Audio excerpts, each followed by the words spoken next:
आज हम बात कर रहे हैं टॉप 5 तंत्र साधना के बारे में। तंत्र के इतिहास का पता लगाना मुश्किल है, जो ज्यादातर अस्पष्ट है, जैसा कि धर्मों के इतिहास के मामले में है।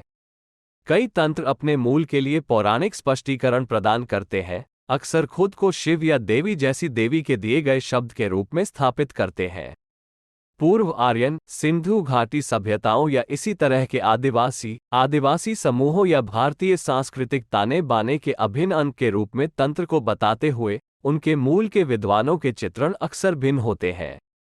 वास्तव में तंत्र की उत्पत्ति का कोई निश्चित लेखा जोखा संस्कृत में तंत्र शब्द के महत्वपूर्ण होने के कारण नहीं बनाया जा सकता है। नंबर 5, मंत्र मेडिटेशन। मंत्र ध्यान में विशिष्ट पवित्र ध्वनियों या शब्दों की रेपिटेशन शामिल होती है, जिन्हें मंत्र कहा जाता है। अभ्यासियों का मानना है कि मंत्रों का जाप मन को केंद्रित करने, ऊर्जा केंद्रों, चक्रों को शुद्ध करने और आध्यात्मिक संबंध को गहरा करने में मदद कर सकता है। जैसा कि सभी हिंदू और बौद्ध योगों में होता है, मन को केंद्रित करने के लिए मंत्र तंत्र में एक महत्वपूर्ण भूमिका निभाते हैं, अक्सर विशिष्ट हिंदू देवताओं जैसे शिव, मां काली। नंबर 4, यंत्र रिचुअल्स। यंत्र जियोमेट्रिक डायग्राम्स और सिंबल्स हैं जिनका उपयोग तंत्र में ध्यान और अनुष्ठान के प्रयोजनों के लिए किया जाता है। विशिष्ट ऊर्जाओं या देवताओं का आह्वान करने और आध्यात्मिक विकास को बढ़ाने के लिए अभ्यासकर्ता यंत्र अनुष्ठानों में एंगेज हो सकते हैं, जैसे यंत्रों को चित्रित करना या कल्पना करना। यंत्र साधना तंत्र साधना का एक अभिन्न अंग है। यंत्र जो विशिष्ट ऊर्जाओं, देवताओं या ब्रह्मांडीय शक्तियों का प्रतिनिधित्व करते हैं। यंत्र अनुष्ठानों में विभिन्न आध्यात्मिक उद्देश्यों के लिए इन पवित्र आरेखों का निर्माण, एक्टिवेशन और उपयोग शामिल है। यंत्र अनुष्ठान श्रद्धा, एकाग्रता और चेतना के उच्च क्षेत्रों से जुड़ने के एक ईमानदार इरादे के साथ किया जाता है। नंबर 3, एनर्जाइजेशन। माना जाता है कि यंत्र कॉस्मिक एनर्जीज का सार धारण करते हैं जिसका वे प्रतिनिधित्व करते हैं। यंत्र की प्राण प्रतिष्ठा या अभिषेक में इसे आध्यात्मिक शक्ति से जोड़ना शामिल है।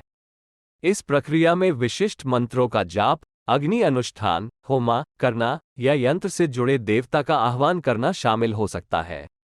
पवित्र मंदिर नृत्य की प्राचीन देवदासी परंपरा, जिसे समकालीन भरतनाट्यम में देखा जाता है, इस तरह के ध्यान का एक उदाहरण है। दिव्य प्रेम श्रृंगारा और भक्ति में व्यक्त किया गया है। Number 2, worship and meditation. एक बार एनर्जाइज्ड होने के बाद यंत्रों का उपयोग पूजा और ध्यान के लिए किया जाता है। अभ्यासी यंत्र को वेदी पर या निर्दिष्ट पवित्र स्थान पर रख सकते हैं। वे मंत्र या प्रार्थना करते हुए फूल, धूप या अन्य प्रतीकात्मक प्रसाद चढ़ा सकते हैं।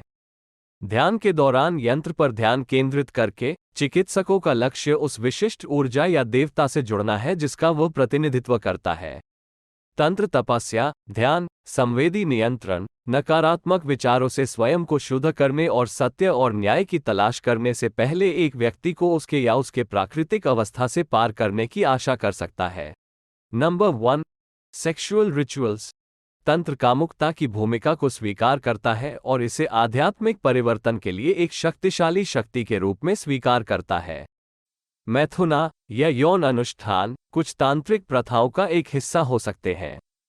इन अनुष्ठानों में भागीदारों के बीच एक गहरा और पवित्र संबंध शामिल होता है जिसका उद्देश्य भौतिक को पार करना और आध्यात्मिक स्तर पर एकता का अनुभव करना है।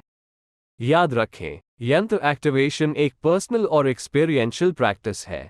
परंपरा या उपयोग किए जा रहे यंत्र के आधार पर विशिष्ट चरण और तकनीक भिन्न हो सकते हैं।